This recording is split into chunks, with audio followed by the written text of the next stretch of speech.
Nama saya Kirana Setianti dari kelas 6B. Dan saya Naura Infasaki dari kelas 6B.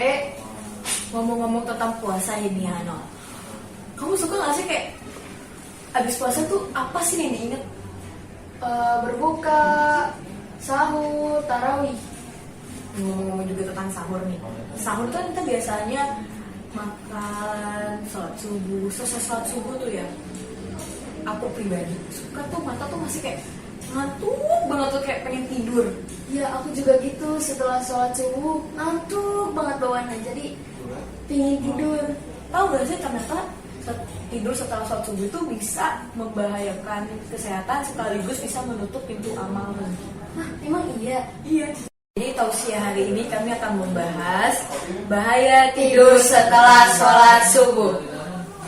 Salah satu hal yang menjadi kebutuhan dalam aktivitas kehidupan manusia selain makan dan minum adalah tidur.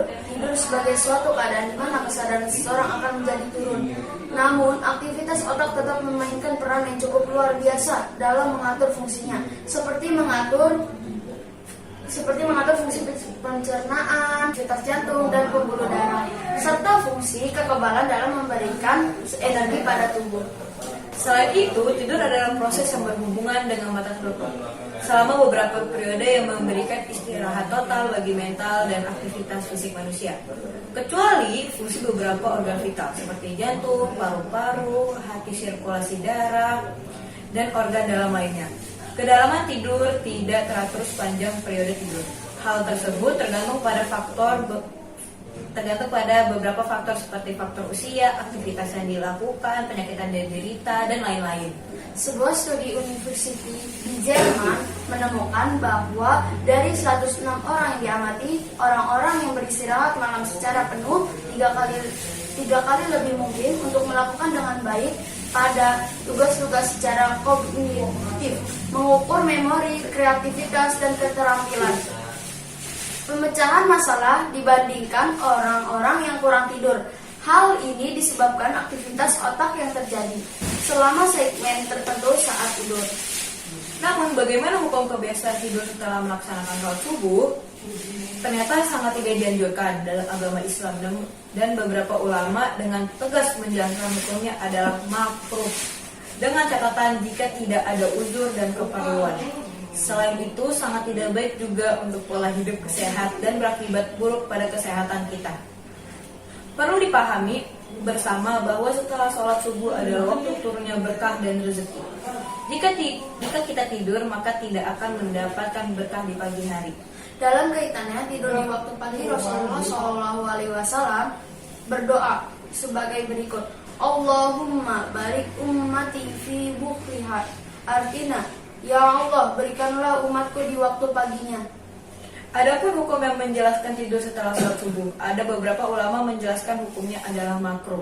Jika berbicara mengenai berkah, terkadang sama sekali tidak masuk ke dalam logika dan hitungan secara matematika. Namun pada dasarnya munculnya keberkahan hidup dimaknai sebagai sesuatu yang bernilai kebaikan dan dapat menambah kemanfaatan.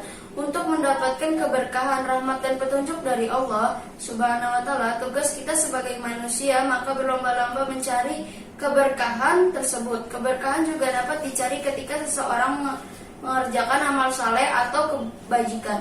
Maka dari itu sebaiknya jangan tidur setelah subuh, karena waktu itu juga turunnya rezeki. Dan Ibnu Qayyim al-Jauziyah rahimahullah berkata, yang artinya tidur setelah sholat subuh mencegah rezeki, karena waktu subuh adalah waktu makhluk mencari rezeki mereka dan waktu dibagikannya rezeki. Tidur setelah subuh suatu hal yang dilarang makruh kecuali ada penyebab atau keperluan. salah satu anjuran Nabi Muhammad SAW adalah tidak tidur sehabis waktu subuh. Nabi Muhammad SAW bersabda, yang artinya sesuai sholat fajar atau subuh, janganlah kamu tidur sehingga melalaikan kamu untuk mencari rezeki. Dan sebagaimana yang diungkapkan oleh Ibnu Qayyim al-Jauziyah di atas, bahwa sampai-sampai menempatkan hukum tidur sehabis subuh sebagai makruh. Makruh berarti sesuatu yang sangat kurang direkomendasikan sama sekali, sekalipun tidak terlarang. Akan jauh lebih baik jika setelah sholat subuh kita hendaknya dalam keadaan sadar, dan lebih baik melaksanakan aktivitas di pagi hari dengan hal yang bermanfaat baik Allah Subhanahu wa Ta'ala Fasubhanallahi hina tumsuna wa hina tusbihun. Artinya, maka bertasbihlah kepada Allah pada petang hari dan pada pagi hari waktu subuh. Surat Ar-Rum ayat 17. Dari ayat di atas, urgensi Allah Subhanahu wa taala dalam memberikan petunjuk kepada kaum mukmin mengenai cara-cara untuk melepaskan diri dari azab neraka dan memasukkan mereka ke dalam surga, yakni dengan bertasbih. Senada dengan hal di atas, Allah Subhanahu wa taala menjelaskan kebesaran dan keagungannya dalam menciptakan langit dan bumi serta pemisahan manusia menjadi beberapa kelompok pada hari kiamat. Maka bertasbihlah kepada Allah Subhanahu wa taala dan sucikanlah dari hal-hal yang tidak patut dengan keagungannya dan kemuliaannya. Ingat dan pujilah serta peliharalah waktu-waktu sholat dengan sungguh-sungguh. Pada waktu petang hari dan pada pagi hari, dengan demikian waktu subuh dipergunakan sebaik-baiknya waktu untuk bertasbih menyucikan diri kepada Allah Subhanahu wa taala. Sedangkan rezeki yang berkah adalah rezeki yang senantiasa membawa kebaikan kepada pemiliknya maupun orang lain.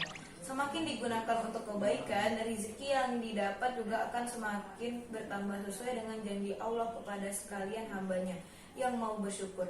Jadi, rezeki yang halal dan berkah adalah hal yang harus selalu kita usahakan. Islam senantiasa memberikan tuntunan kepada manusia mengenai semua perbuatan, termasuk tata cara mendapat rezeki yang halal dan berkah sesuai dengan ajaran Rasulullah. Allah Subhanahu wa taala berfirman, yang artinya, dan tidak satu pun makhluk bergerak atau bernyawa di bumi melainkan semuanya dijamin Allah rezekinya dan mengetahui tempat kediamannya dan tempat penyimpanannya. Semua tertulis dalam kitab yang nyata, Lauh Mahfuz. Surat Ahud ayat 6. Bersungguh-sungguh dalam bekerja merupakan jalan utama untuk mendapatkan rezeki yang halal dan berkah. Tentu saja harus dipenuhi dengan rasa tanggung jawab yang tinggi dan mengerjakan semua tugas sebaik-baiknya. Sekarang kamu tahu kan apa bahayanya tidur salat subuh bagi kesehatan dan agama Islam? Iya, aku jadi tahu. Aku juga gak akan ulanginya lagi sih. Benar ya? Iya. Sekian tausiah dari kita. Tentang bahaya tidur setelah sholat subuh. Semoga Allah Subhanahu wa taala memudahkan segala usaha dan urusan-urusan kita untuk bisa belajar menjadi manusia yang lebih baik lagi, serta berkahilah setiap langkah kita dalam menjalani aktivitas sehari-hari. Amin ya robbal alamin. Wassalamualaikum warahmatullahi wabarakatuh.